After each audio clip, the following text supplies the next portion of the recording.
જ્યારે આપણે મમરા વઘારવા હોય ને ત્યારે ફક્ત મમરાને બદલે આ બધી જ વસ્તુ તેમાં મેળવી અને જો મમરા વઘારીએ ને તો તે ઘણા ટેસ્ટી બનતા હોય છે.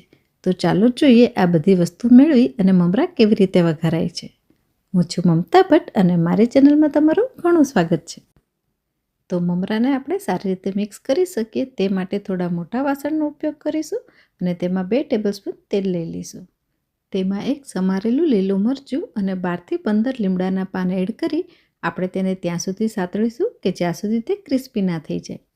અને તે પછી આપણે તેમાં એડ કરીશું 50 ગ્રામ સિંગદાણા અને સિંગદાણાને લગભગ 2 મિનિટ સુધી સાતળવાના છે અથવા તો ત્યાં સુધી સાતળીશું કે જ્યાં સુધી સિંગદાણાનો કલર થોડો ચેન્જ ના થઈ જાય.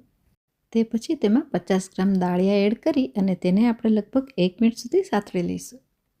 અને તેના પછી આપણે તેમાં એડ કરીશું 25 ગ્રામ કાજુ, 10 ગ્રામ કિસમિસ, 10 ગ્રામ સૂકું ટોપરું જે ઊભું સમારેલું હોય છે તે અને સાથે જ 2 લાલ સૂકા મરચાં. આ બધી વસ્તુને આપણે લગભગ 1 મિનિટ સુધી સાતળી લેવાની છે અને તે પછી તેમાં એડ કરીશું લગભગ ½ ટીસ્પૂન જેટલું મીઠું, 1/4 ટીસ્પૂન જેટલું લાલ મરચું, તે વધારે અથવા ઓછું પણ લઈ શકો છો, અને સાથે જ 1/4 ટીસ્પૂન જેટલી હળદર.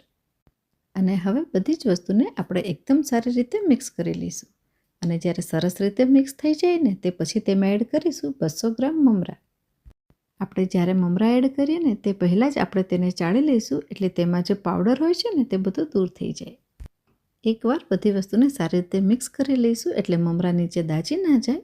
અને તેમાં એડ કરીશું ½ ટીસ્પૂન જેટલું સંચળ પાવડર અને ફરીથી આપણે તેને મિક્સ કરીશું.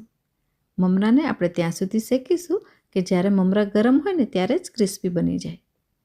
તો હવે આપણે એકવાર તેને ચેક કરી લઈએ. મમરા હજુ એકદમ ગરમ છે પરંતુ તે આ રીતે એકદમ ભૂકો બની જાય છે. તો આ સમયે આપણે ગેસની ફ્લેમ બંધ કરીશું અને ગરમ ગરમ મમરા એન્જોય કરીશું.